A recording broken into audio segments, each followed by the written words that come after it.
या कार्यक्रमाचं जे औचित्य आहे ते मेन या सोलार प्रकल्पाची सुरुवात झालेली आहे, याबद्दल मी खूप खूप अभिनंदन करते. आणि पानसरेजींनी, कुलकर्णी तुम्ही पानसरेंचं नाव का नाही लिहिलं हो? असं कसं करता तुम्ही? तर पानसरेजींनी सांगितलं, हा म्हणजे मी तेच म्हणलं, कळणाऱ्याला कळलं. तर त्यांनी सांगितलं आज सगळ्यात जास्त ऊर्जा निर्माण झाली इथे, बरोबर आहे. 15,000 युनिट झाले, बरोबर, if I am not wrong. Generally average 12-13 हजाराचा असतो.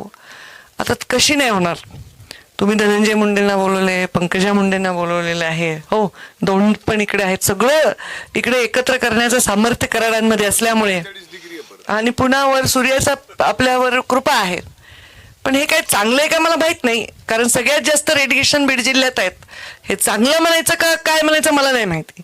पण आता या सोलारच्या दृष्टीने, या प्रकल्पाच्या दृष्टीने हे चांगलं आहे, ऊर्जा निर्माण होते. पण लोकांच्या दृष्टीने हे चांगलं नाहीये, ही काही खूप चांगली गोष्ट नाहीये.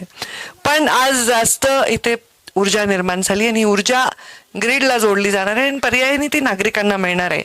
मी शुभेच्छा देते कराड परिवाराला. आणि आम्हाला पुढचा कार्यक्रम आहे.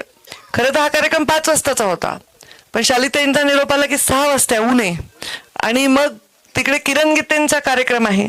मग मी धनुभाऊला कानात म्हणत होते सूर्याचा कार्यक्रम आहे, किरण वाट बघतोय. तर तसंच झालं की किरण गीतेंचा कार्यक्रम असल्यामुळे तिकडे ते प्रतीक्षा करतायत.